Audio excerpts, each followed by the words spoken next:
film introduces Jonathan Parker, a high school football player who starts experiencing strange, vivid nightmares.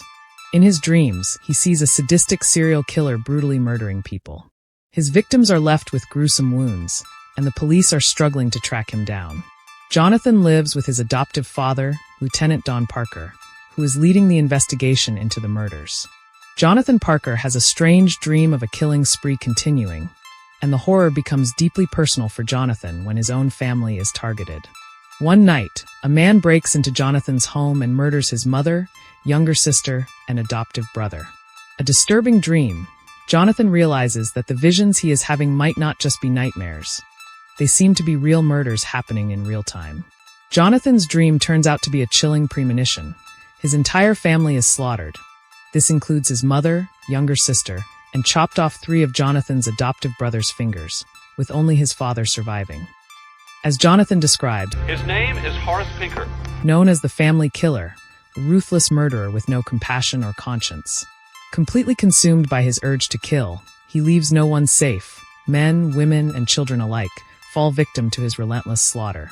He hid under the guise of a TV repairman in order to infiltrate his victims' homes. A past injury causes him to drag his left leg, but it does nothing to slow his deadly rampage. In the dream, he also sees the killer's hideout, a repair shop with television screens and electrical equipment. He tells his father about the vision, realizing that Jonathan's visions could help. The police use his psychic connection to locate Pinker's hideout. I can feel him. As they enter and search the area, an unseen presence watches from the shadows, waiting to strike. One by one, Pinker kills several officers before escaping. When Pinker discovers that Jonathan is onto him, things would have likely gone a lot better if the news didn't devote broadcasts and newspaper articles toward pointing out Jonathan as a hero for helping the police track down the killer. For this, Pinker claims revenge by brutally killing Jonathan's girlfriend, Allison. Overcome with rage and grief, Jonathan becomes determined to stop Pinker once and for all. He decides to test this theory and leads his father to the location he saw in his dream. To everyone's shock, the police discover the crime scene exactly as Jonathan described. Pinker is arrested and sentenced to death by electrocution. On the day of his execution, he is practicing a black magic ceremony. Horace Pinker makes a deal with the devil to bind his spirit to electricity, so he can use it to possess people and claim more victims. Pinker does this before going to the electric chair, and his new powers are given to him by a disembodied mouth appearing from a television screen. He is run through with electrical bolts from an entity in the television, which then explodes. Pinker is taken by 2 prison guards and pretends to have died from his deal with the devil, as he bites off the lower lip of a prison guard while performing mouth-to-mouth respiration and the fingers off another. Finger licking good. Before his execution, Pinker reveals a shocking truth. He is actually Jonathan's biological father, and that he killed his mom. His child son attempted to protect his mother by firing a gun at Pinker, which left him with a permanent leg injury that requires him to limp everywhere. For trying to stop him, Pinker has apparently made it his life's goal to destroy his son and brutally murder everyone he loves, including his adoptive family and his girlfriend. This revelation adds another layer of horror to the story, as Jonathan realizes that he is connected to this monster by blood. Hinted at all of a couple of minutes earlier during the arrest. It's in the blood, you and me. We're killers. That is why Jonathan can follow him in his dreams. They are linked, which allows Pinker to be captured. When the switch is thrown and electricity surges through his body, he doesn't die in the conventional sense. Instead, his essence is absorbed into the electrical currents.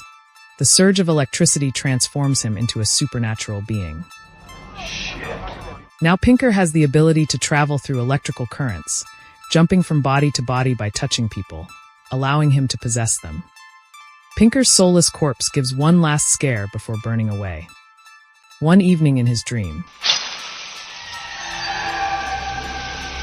his deceased girlfriend visited him and gave him the necklace, which he gave her when she was still alive, and told him to use it to stop Pinker from driving him off and keeping him away. Although it was just a dream, the necklace that Jonathan gave to Allison before she was killed comes back from the afterworld as a means to stop Pinker. After escaping execution in this terrifying way, Pinker embarks on a new killing spree, using his newfound powers to wreak havoc on the city. His ability to transfer from one person to another makes him nearly impossible to catch. However, his power has a drawback. Even when Pinker has a new body, he continues limping on his bad leg. He is as vulnerable as any human, but if something happens, he'll just switch bodies. His coach committed suicide by stabbing himself in the heart with a knife in order to stop Horace Pinker and avoid killing him. Allison's spirit remains connected to Jonathan, acting as a guiding force to help him fight against Pinker. As she comes back and helps repel Pinker with this magic ray based on the power of love, along with helping him recover the magic pendant from the lake. Pinker's aim with guns is horrendous, as he possessed Lieutenant Don Parker's body, Jonathan's stepfather. He's likely aware of this, given his usual means of murder involve knives and tearing people apart with his bare hands. Pinker's power intensifies when he reaches the broadcasting tower. I'm nationwide now. Jonathan realizes that his nightmare is far from over. Jonathan teams up with his best friend Rhino and other allies to devise a plan to stop him. They realize that since Pinker is no longer confined to a physical form, traditional weapons won't work against him. Instead, they must find a way to cut him off from his energy source, electricity itself. A digital version of Pinker now exists. Pinker, now able to travel through power lines, televisions, and even electronic devices, takes the form of an electric chair relaxer, which Jonathan set. Jonathan struggles to fight back, helpless against the demonic force of Pinker. Luckily, the necklace Jonathan wears affects Pinker the way a cross would affect a vampire, badly. It can weaken Pinker's hold on the person he is wearing at the time, and when he is physical, it can destabilize him enough to drive him back into the airwaves. Jonathan, on the other hand, uses his psychic abilities and Allison's spiritual guidance to follow Pinker. The two went into a television set where they engaged in a surreal, high-energy battle inside the chaotic world of TV signals and broadcasts, hopping between different TV shows, commercials, and even historical films. Who the hell's that guy? Jonathan manages to get his hands on a TV remote control during the final chase scene through the television world, using a remote control to manipulate the electrical flow to control Pinker's movements. What the fuck? You bought into TV, Pinker. Now you're bound by its rules. And using it to mess with Pinker for a while. Jonathan lists Pinker's victims as he forces him to thrash around with a remote control. Pinker says this to Jonathan about how he enjoys killing. But at the end, Jonathan refused to kill him by knife.